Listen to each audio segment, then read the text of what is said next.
그러면은 이게 어떻게 뭐 규정 같은 게 있겠죠, 물론. 있습니다. 아까 말씀하셨듯이 목줄, 가슴줄, 입마개 이렇게 규정을 하고 있는데요. 실은 이 개물림 사고, 일반적으로는 입질이라고도 표현을 하고 있습니다.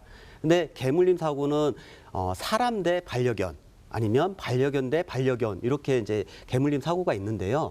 사람이 물리는 경우뿐만 아니라 소형견이죠. 소형견이 대형견한테 물리는 경우에도 그 사고의 후유증이 굉장히 큽니다. 그러다 보니까 이 사고의 후유증을 막기 위해서 이 사고의 후유증을 막음으로써 법적 분쟁도 막을 수 있거든요. 그래서 견주들에게 가슴줄, 목줄, 그다음에 입마개를 이제 착용하도록 하고 있는데, 다만 일반적으로는 이제 목줄하고 가슴줄은 착용을 이제 모든 반려동물이 외출할 때 착용을 해야 합니다. 하지만 입마개의 경우에는 일부에 관해서만 인정되고 있거든요. 로트와일러나 핏볼테리어, 아니면 도사견, 아메리칸 스테퍼시더 테리어, 스테퍼시더 볼테리어 이렇게 5가지가 지정이 되어 있습니다. 이런 5종의 맹견 같은 경우는 외출할 때 반드시 이제 입마개를 해야 하는데요. 현재 작년에 개정되면서 일부 견종이 기질 평가를 통해서 타인에게 공격성이 있다. 그러면 맹견으로 지정이 가능합니다. 그러니까 우리가 외출할 때 일반적으로는 목줄을 통상적으로 하고요. 그다음에 맹견의 경우에는 이런 입마개뿐만 아니라 책임 보험에 가입하도록 이제 법에서 요구를 하고 있습니다. 사실 뭐 개가 무슨 죄가 있습니까? 그 오히려 개를 사람에게 데리고 살겠다고 하는 사람에게 책임이 있는데, 문제는 저는 이렇게 생각합니다. 반려견을 기르고 좋아할 권리는 누구에게나 있죠. 존중해야 되는데 기본권은 아니에요. 네. 근데 사람의 안전은 이건 기본권인데, 최소한 안전의 기본권이 있으니까는 그냥 입마개는 해주세요. 이건 해야 되는 거 아니에요? 사람도 코로나 때 다 마스크 안 쓰면 아무 데도 못 가는데 너무한 거 아니에요? 네, 맞습니다. 지금 반려동물 같은 경우에는 특히 반려견도 성격이 천차만별입니다. 그리고 그거를 대하는 아까 말씀하신 환경도 천차만별이고, 그다음에 그거를 보호하는 우리 관리하시는 그 견주들이라고 그러죠. 보호자님들도 천차만별입니다. 따라서 우리가 지금 말씀하신 것처럼 자유를 누릴 수 있지만 자유에 대한 책임도 저희가 같이 져야 됩니다. 그래서 저희가 이제 많이 일반인들이 알고 계시는 패티켓, 패티켓이 굉장히 중요합니다. 지금 말씀하신 것처럼 동물을 기르지 않는 비반려인들이 그 요구한 사항이 4가지가 있습니다. 그게 첫 번째는 배변 처리 좀 잘해달라. 두 번째는 공격성을 좀 떨어뜨려달라. 즉 입마개를 한다든지 목줄을 2m 안으로 확실히 관리를 한다든지. 그리고 이제 남의 물건을 훼손하는 경우. 그리고 마지막으로는 이제 소음, 짖는 경우. 이런 4가지를 반려견들한테 이 패티켓을 좀 잘 지켜달라고 요청하는 사례이기 때문에 지금 말씀하신 기본권도 아니고 자유권이지만, 이 자유권을 지키기 위해서는 저희 반려견들 또 아니면 보호자들께서 패티켓을 잘 지켜야 된다. 이걸 강조하시고, 요거는 사실은 분양할 때부터 교육을 받아야 되지만, 또 앞으로 크게 봐서는 어린 공교육 때부터, 초등학교 때부터 동물 생명권, 또 동물 자유권, 그다음에 또 같이 공존할 수 있는 그런 문화를 저희가 성숙하게 교육도 시키고 또 훈련도 받고, 이런 것들이 필요하다고 볼 수 있습니다.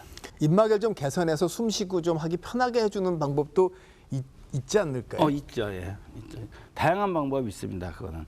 그런데 이제 지금 실질적으로 입마개 문제는 굉장히 중요한 하나의 포인트인데, 그게 전부는 아니죠. 그러니까 저희도 같이 반려견을 저도 이제 기르고 있기 때문에 같이 산책을 하면 소형견, 중형견, 대형견 할 거 없이 지금 말씀하신 것처럼 사람이 없다고 하면은 우리 개는 안심해. 그래서 실제로 목줄도 풀어놓은 경우도 있고요. 지금 입마개도 풀어놓는 경우가 있어서, 그런 것들은 상당히 제가 볼 때는 보호자의 관리, 그런 의식, 이런 것들이 조금 더 함양시킬 필요가 있고, 사실은 어떻게 보면은 굉장히 저희가 사랑하는 그 반려견 또는 반려동물을 위해서라도 이게 보호자 입장에서는 충분하게 공동체 사회에서의 책임을 충분히 자기가 져야 된다.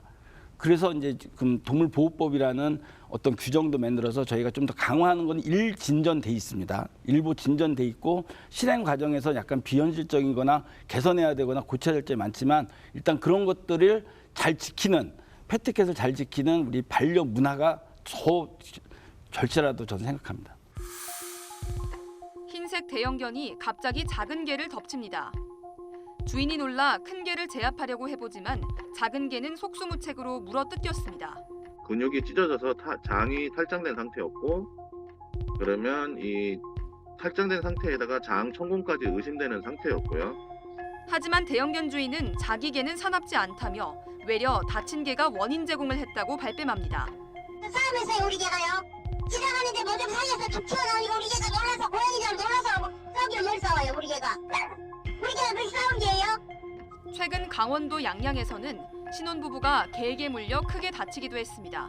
그 상황에 막 그 와이프가 막 울면서 막 둘 다 울부짖으면서 이런 개물림 사고는 최근 5년 동안 매년 평균 2,000건 넘게 발생하지만 견주가 처벌받는 일은 거의 없습니다. 사람을 문 개 주인에게 최대 3년 이하 징역이나 벌금 3천만 원 부과가 가능하지만 입마개를 안 한 맹견이거나 목줄을 안 한 개일 경우에 하나입니다. 다른 개를 다치게 한 건 이조차도 어렵습니다. 개가 다른 개를 문 경우에 사람에 대한 형사처벌은 없습니다. 개에 대해서 처분, 개에 대해서 조치가 필요하지 않느냐라는 말씀은 계속 있으셨고, 이런 사고가 자주 발생하자 개탄만 할 것이 아니라 견주도 반려동물과 관련된 예절, 이른바 패티켓을 익히자는 목소리가 높아지고 있습니다. 무엇보다 견주로서 내 개는 절대 안 문다는 생각에서 벗어나 안전을 위한 수칙을 철저히 지키자는 겁니다. 자, 그래서 함께 사는 지혜를 우리가 찾아보고 있는데 그게 바로 동물보호법이잖아요. 네. 여기서 관리 의무를 뭐 구체적으로 좀 정하고 있나요? 동물보호법에서는 그 반려동물의 소유자에게 많은 관리 의무를 규정을 하고 있습니다. 근데 이 관리 의무에서 2022년 전에는 이제 맹견의 경우에는 소유자 없이 기르던 장소에서 벗어나지 못하게 했는데 그거를 모든 반려동물, 그러니까 반려견이 있죠. 반려견들한테도 적용을 하고 있습니다. 그러니까 마구 풀어놓지 마라. 네. 그리고 실은 이것이 약간 극단적인 사례이긴 하지만 이제 반려동물이 실은 관리 의무에 위반해서 이제 풀려나고 그래서 사고를 일으켰다. 사고를 해서 이제 어떤 다른 반려동물을 죽게 하거나 아니면 사람을 이제 상해에 이르게 하거나 사망하게 이른 경우에는 형사처벌 대상으로 지금 규정을 하고 있습니다. 어떤 경우에요? 반려동물이 실은 울산에서 작년에 있었죠. 8살 이제 어린 여아가 맹견은 아니었습니다. 그 당시 맹견 지정은 안 됐고요. 약간 이제 대형견이었는데 이 대형견이 공격을 한 겁니다. 아까 교수님 말씀하신 대로 이제 이게 공격성이 그동안 있었던 건 아니고 실은 우발적으로 어린 여아를 이제 목을 물어서 우리가 모르는 뭔가가 있겠죠. 그렇죠. 치명상을 입고 그래서 이제 거의 이제 죽음에 이를 뻔했는데 택배 기사가 이 여아를 구조를 해줬거든요.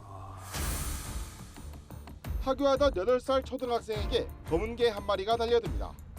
아이는 온 힘을 다해 도망치지만 결국 물림에서 넘어집니다. 이내 넘어진 아이를 향해 공격이 시작되고 곧이어 기절한 듯 늘어집니다. 개는 아이 주변을 돌며 2분 동안 사냥하듯 공격을 이어갑니다. 한 주민이 이 모습을 지켜보지만 겁에 질린 듯 멀리 돌아갑니다. 결국 아파트에 배달 온 택배 기사가 손수레를 휘둘러 개를 쫓아냅니다. 택배 기사가 개를 쫓으러 간 사이 아이는 가까스로 몸을 일으키지만 다시 쓰러집니다.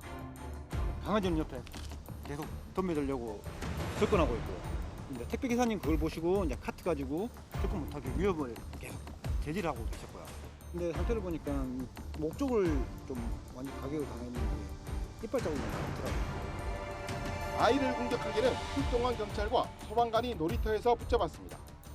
아이는 목과 팔 등에 큰 상처를 입어 수술한 뒤 입원 치료를 받고 있습니다. 경찰 조사 결과 개는 아파트 인근 주민이 키우던 개로 사고날 새벽 목줄을 풀고 도망쳤습니다. 경찰은 개 주인을 과실치상 혐의로 입건하고 안락사 절차를 진행하고 있습니다. 저희는 이제 줄을 묶어갖고 키우는 거야. 근데 개줄이 오래 지나니까 좀 펴부러진 거 아니에요. 그냥 소유권 포기해서 안락사 시키는 데 동의했습니다.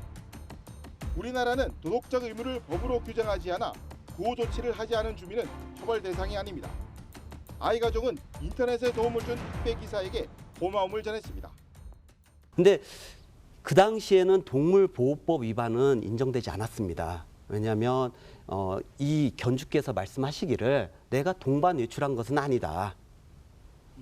이 반려동물이 가해견이 새벽에 줄을 끊고 도주를 해서 그래서 일어난 사고이기 때문에 자기가 관리 의무를 위반한 것이 아니다라고 항변을 했고 그것이 받아들여진 것 같습니다. 그래서 일반적인 뭐 과실치사상의 문제로 귀결이 됐는데요. 많은 단체에서 공분을 샀죠. 아니, 이거는 소유자가 잘못을 했는데 이거 소유자한테 그런 경하게 왜냐하면 일반 과실치사상의 문제로 귀결이 되면 벌금 쪽으로 처벌되거나 아니면 본인이 주의 의무를 다했다라고 하면 처벌이 좀 힘들거든요. 그러다 보니까 많은 분들이 이래서는 안 된다. 그래가지고 아까 말씀드렸듯이 동물보호법의 개정에 의해서 관리 의무가 굉장히 폭넓어진다고 하면 실은 그 관리 의무 위반을 해서 탈출한 강아지가 사람을 위해하거나 아니면 다른 동물을 위해한다면 견주한테 책임을 물을 수 있는 소지가 있지 않을까 이렇게 생각을 하고 있습니다.